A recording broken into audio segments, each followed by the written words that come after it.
is CGTN, China Global Television Network.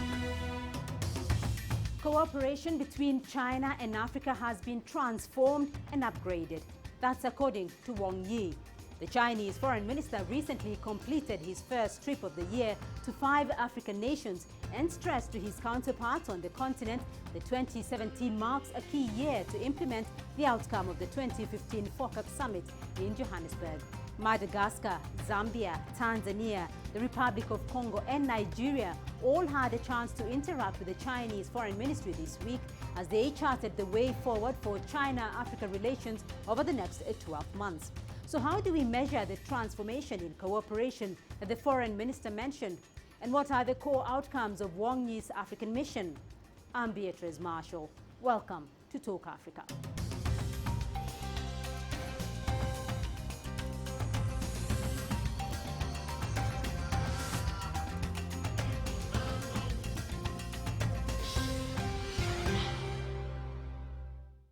Now, Wang Yi's tour continues a tradition dating back more than 25 years that China's foreign minister makes Africa his first international destination of the new year. This year, though, is particularly significant as China is seeking a major upgrade in its relations with the continent, translating words into action. CGTN's Jane Keo takes us through the highlights. The first stop in the 6-day tour was the island of Madagascar. Relations stretch back 45 years, and China's foreign minister made clear just how much Beijing values that friendship. Both China and Madagascar will have cooperation on infrastructure, production capacity, and other various fields to make the full use of Madagascar's unique geographical and resource advantage to build Madagascar as an important bridge connecting the African continent in one belt and one road initiative. Next up, Zambia, where Wang and his Zambian counterpart discussed the projects outlined by President Xi Jinping at the Forum on China-Africa Cooperation in 2015. For Zambia, this means more help in industrialization and modernizing its farming sector. I also want to acknowledge, Your Excellency, that China is one of Zambia's valued cooperating partners, and that this partnership is manifested in a diversity of projects that we have seen China embark upon here in Zambia. Infrastructure also was high on the agenda in Tanzania. Wang pledged to refurbish the Tazara Railroad between Tanzania and Zambia, which China built during the 1970s. He stressed this support will continue across Africa. China will value friendship, justice, and shared interest with Africa. Our support does not come with political strings attached. The minister headed across the continent next to Congo-Brazzaville. Just last year, relations between the two countries were upgraded to a comprehensive strategic partnership. Wang made clear China is seeking early concrete results. We'll be turning the rich natural resources of the Republic of Congo into the benefits of economic cooperation, making our comprehensive strategic partnership a reality. The minister wrapped up his tour in Nigeria, one of the continent's biggest economies with some of its biggest challenges. China's partnership with the country is key, and that stretches beyond trade and investment. The government of the People's Republic of China is fully committed to helping us to strengthen our armed forces and to share intelligence with us and to ensure that we have the resources to deal with the security challenges that we face. A lot of ground covered in 6 days, and the message at the end is clear. Whatever the global, political and economic headwinds, China's friendship with Africa is a constant and invaluable to both sides. Jin Keo, CGTN.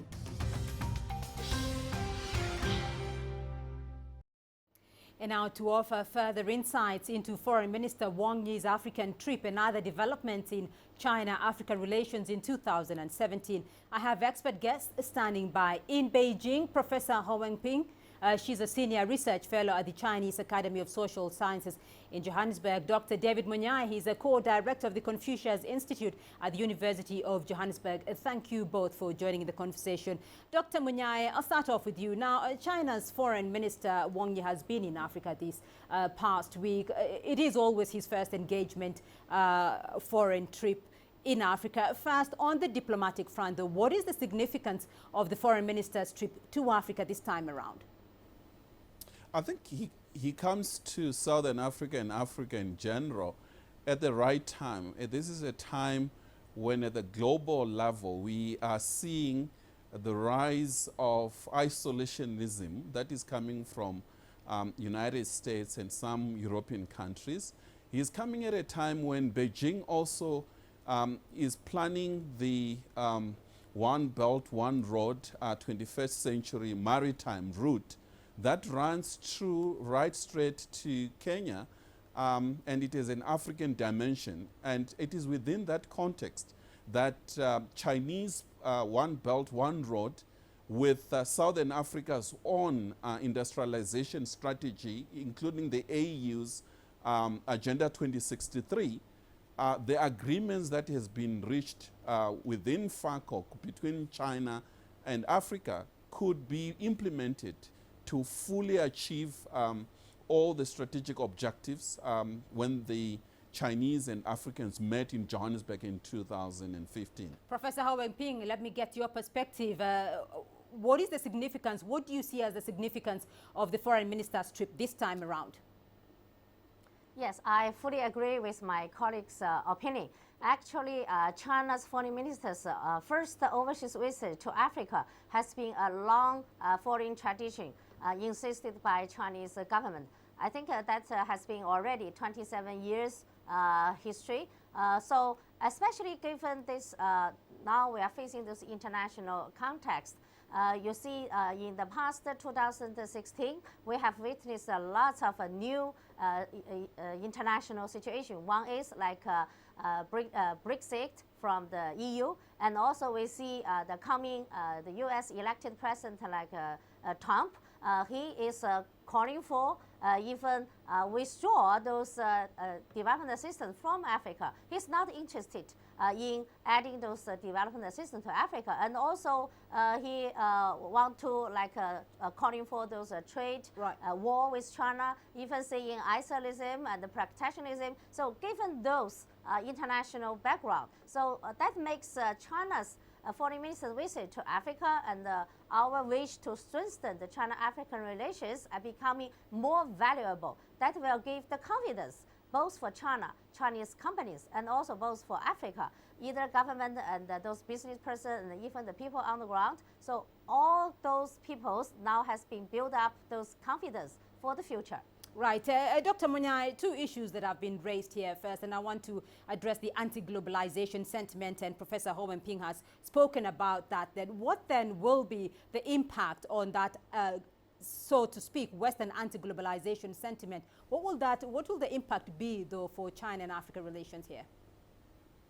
I think anti-globalization movement poses a great threat, not just to China, but to all developing countries. And as you are aware, the world is more peaceful if there is open and free trade, and there are no barriers to trade. And the rise of Trumpism, if one could use that notion, it has a grave danger, particularly on the African continent, where Africa is not as yet fully integrated into the global economy. And therefore, I think there's so much to benefit in globalization if it is done in a way that there is mutual benefits. And therefore, I think it will be interesting to see and hear what President Xi will say at forthcoming global forum, and how world leaders, and particularly African leaders, would protect the smooth globalization process, which benefits ordinary Africans on the ground. Let me return to some of the issues that have come up during Foreign Minister Wang Yi's visit to Africa. Professor Howeng Ping there. Two issues here: cooperation of the One Belt, One Road initiative and the implementation of the FOCAC 10-point plan as announced in 2015 in Johannesburg. How do we quantify the progress that has been made so far on those two fronts? Well, yes, this is a very important things. One Belt, One Road initiative is a very key initiative. Now has been pushed by Chinese government and also has been embraced widely, not only from those Central East Europe countries and also from Africa. So Africa, for example, when Minister Wang Yi visited Madagascar, he mentioned very clearly those countries, not only those East Coast African countries like Madagascar, Kenya, they are all has enjoyed very strategic geolocation. So for linking Asia, linking with Africa and even Europe, like Egypt, this position is very important. But not only those countries, because this One Belt, One Road initiative is open, is an inclusive initiative, not only to those countries along those road, maritime road or those land road, all those countries, if you wish to join, right, and then you can benefit it from those cooperation plan. So I think this is a very open idea, is a win-win idea. And for those 10 cooperation plan, I think like infrastructure and also like agricultural development, industrial, especially industrialization. So in Tanzania, Zambia, Minister Wang Yi has mentioned very clearly, like the Tanzania Railway. Right. So this railway will do some rehabilitation and to link with those industrial park and then all the way to the port. So we'll revive its role and its importance. Right, and that Tazara Railway will be connecting Tanzania and Zambia. Well, while in Tanzania, though, the Chinese foreign minister promised to revamp and improve the famous Tazara Railway and fund projects in infrastructure, education and healthcare. China's foreign direct investment in the country rose by 53% last year, and Tanzania is likely to be one of its key partners in Africa in the years to come. Here's CGTN's Dan Ashby with that report. Two foreign ministers face to face, but there's little chance of any arguing here. China has chosen Tanzania as one of 4 African countries to focus on and says it will have invested in 200 factories by 2020. China's FDI here has already topped $6 billion. Last year it funded a new bridge across Dar es Salaam, linking 2 halves of the city. And big projects like that are nothing new. China helped build and fund the Tazara Railway, linking Zambia's copper to the sea.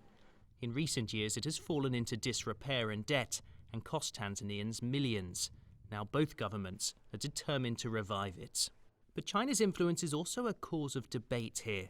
The World Bank has warned Tanzania not to be economically reliant on China, but Beijing has increased its spending and says its friendship has no strings attached, and Tanzania now hopes to follow in China's footsteps. China has helped Tanzania to build huge bridges, countrywide railways and a national conference centre. In return, China has been able to import commodities and minerals to sustain its manufacturing. But Tanzania needs manufacturing industries of its own, and ultimately it does not want to rely on China, but to emulate it. Dan Ashby, CGTN in Dar es Salaam, Tanzania. Right, Dr. Munyai, to you in Johannesburg, though, industrialization, infrastructure are some of the key focuses of China at the moment in Africa against the background of the 10-point plan announced during FOCAC. What do we know, though, about Africa's state of implementation of the FOCAC plan? I think Africa has a mixed bag when it comes to its own implementation. As we all know, the post-global financial crisis of 2008 has impacted the continent quite adversely. And it has also impacted in the manner in which Africa itself trades with China and with the South.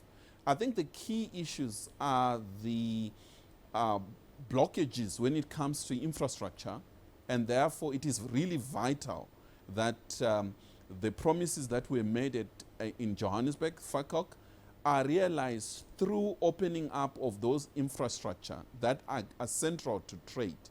But more importantly, there are quite a number of other challenges that the two parties, China and Africa, should renegotiate in future summits. I think there is a need to look at refining some of these deals to ensure that people on the ground benefit. Right. And we should not just look at big numbers in terms of money, but we should also see tangible beneficiations of the raw materials and easing of unemployment, which is very high among the youth on the African continent. Right, Professor Wang Yi, is that a sentiment, though, that you share, that there is it is really vital that those promises are realized at the moment? Oh, yes, of course, I agree. So in the future, China-African cooperation will focus more on those projects can generate job and also can help the people on the ground to benefit it. Not only those very big government building or some big stadium. So that used to be our past model for developing cooperation. So nowadays, we fully understand Africans' wish and also those AU's roadmap 2063. So all of those wishes coming from African countries, like job creation, like industrialization, establish factories. So those things, I think now it's linking directly with people's wish, with people's livelihood, daily livelihood. So I think in order to establish those factories, like as many as 200 has been mentioned in Tanzania, and we badly need those Chinese entrepreneurs to jump on this faster track. So without those entrepreneurs' participation, without those companies, their enthusiasm, so only government call, only those some plans, beautiful plans on those map or right. on those table, so that won't work. So nowadays, I think in China, we need to give those education or information sharing to all those Chinese companies, tell them what's going on now in Africa, between China-African cooperation, what kind of future roadmap will be. So that will help them to understand more, and then they will do their own feasibility work and to do those investment, those plans. So that's the issue. Government has give the direction. Now right. It's the time for entrepreneur to do their job. So that's why Minister Wang Yi said there is one change has been taken place. A change from the government-motivated, government-led China-African cooperation now to move to the enterprise, those companies motivated those China-African cooperation. We are going to take a short break now, but when we return, we'll offer further analysis into Foreign Minister Wang Yi's African mission. To stay with us.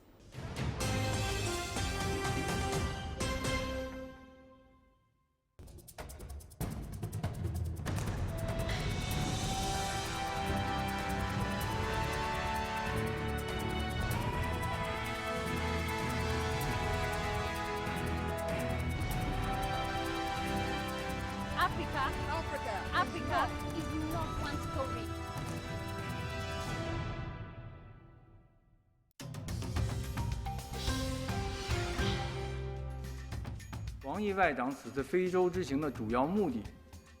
With the latest political and economic changes in the international community and the new challenges African nations are facing, the main purpose of Foreign Minister Wang Yi's visit to Africa is to strengthen exchanges with those countries. In realizing the significant agreements reached between President Xi Jinping and African leaders during the G20 summit in Hangzhou, the visit aims to facilitate the development of the continent and boost cooperation between China and Africa. China is willing to contribute to solidarity and joint development among developing countries.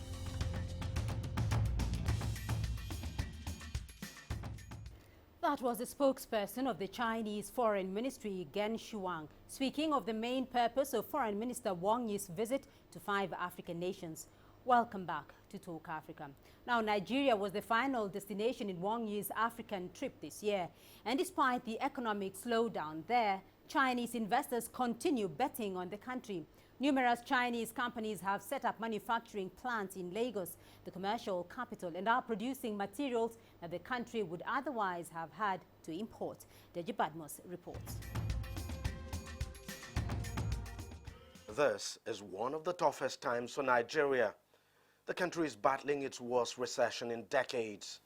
Headline inflation is at a record high of 18.4%, and the currency, the naira, is at its weakest.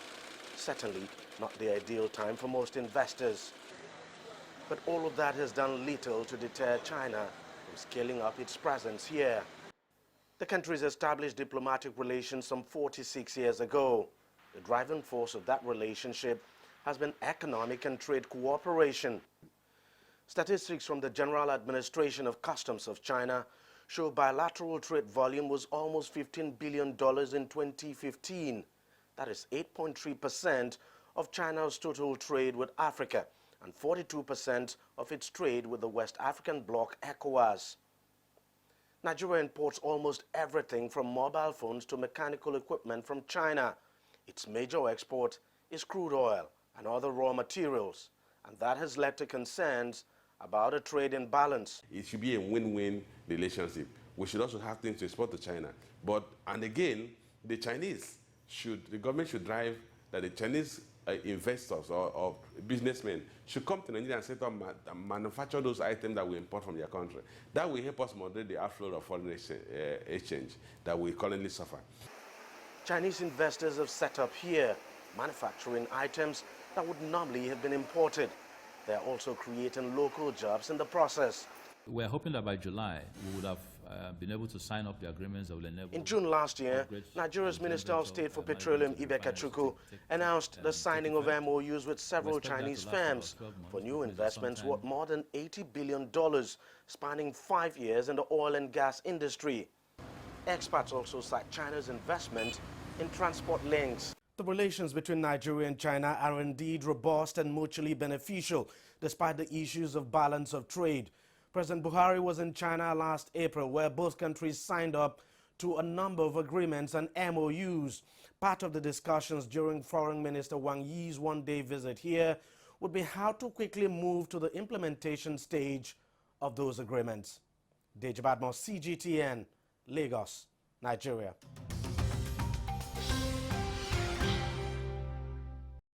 That was Deji Badmos, and we continue our discussion now. Dr. Munyai, as we went into the break there, Professor Hong Wenping mentioned that China has changed its China-Africa cooperation now from transformation from government-led cooperation to the market-oriented one, upgraded from general commodity trade to capacity cooperation and processing, and also shifted from ordinary project contracting to the expansion of investment, construction, and operation. Could you explain this for us? What exactly, what impact this will have on African economies?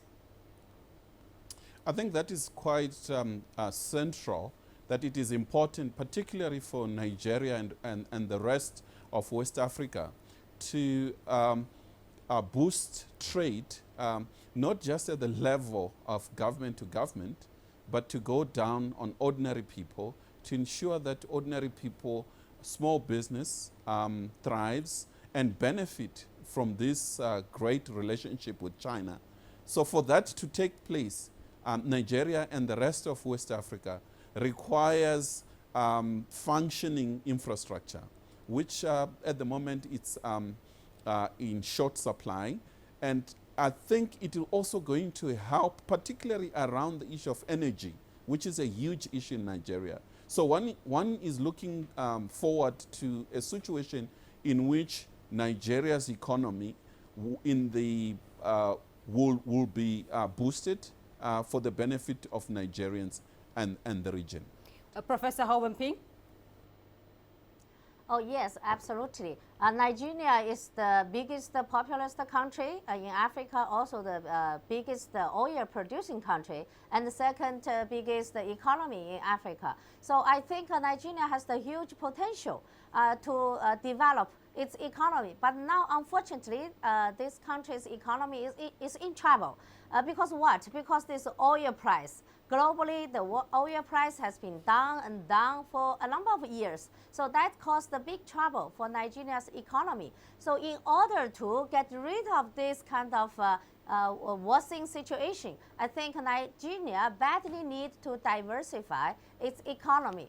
So we have a lot of, I think, potentials to cooperate with Nigeria in a very all-round way, even those entertainment industry. Right. I do want to get a comment from both of you before we wind down this program, though. Dr. Monyai, there to you, what is your take on the outcomes of the foreign minister's visit this week? I think what we're going to see is the fulfillment of the FOCAC summit objectives of 2015. The 50 billion, it needs to be disbursed and ensure that it goes to right project, it benefits the continent, it reaches and trickles down to the people on the ground. I think that's the very first. Secondly, I think there are a lot of lessons learned. The challenges that both parties confront, China economy is changing, and therefore I think there's a constant need of review of the relationship and ensure that Africa and China expand to other areas. One particular area that is of great interest to me and a potential for the continent is the entire usage of our ocean, the ocean economy. I think we have vast coastal land that needs to be utilized, and we need to learn more, and cooperation with China is vital. So one is looking forward to the making of the next FOCAC summit in Beijing in 2018 and ensure that more is done, more benefit on the youth, education, IT, technology, and all other areas that China is doing well at the moment, that Africa needs to see tangible results of this relationship. Professor Hao Wenping? Yes, I would like to add something. That ocean economy, actually that's exactly one of the very important content for this One Belt, One Road initiative. So to develop ocean economic cooperation with all the coastal countries of the continent, like South Africa, Madagascar, Tanzania, all those countries. So that's the very potential area. Plus, like Africa is a youth continent, so I think, but lack of those skillful workers, that's a very, I think it's a critical thing needs to be addressed. So that's why among those 10 economic cooperation plan, there is one thing now has been highlighted. That is to establish those occasional, vocational, those training school, to those training college, to teach, to educate those youth to learn some technical know-how. And then they will be becoming a very skillful workers. And then they can easily to find a job in those newly established factories. I think this is a very important thing. So without the good technical training, and then even though Chinese companies established their factory there, they still want to bring their own Chinese workers because they couldn't find skillful workers on the ground. So I think that should be another thing we need to do. Right, Professor Hao Wenping, we'll leave it there for the moment. That's all we have time for this week, but thank you to my guests for their insights. In Johannesburg, Dr. David Monyai, co-director of the Confucius Institute at the University of Johannesburg, and in Beijing, Professor Hao Wenping, senior research fellow at the Chinese Academy of Social Sciences. Remember, you can join the conversation online through Facebook, Twitter, and YouTube, and do join us again next week for more Talk Africa. Goodbye.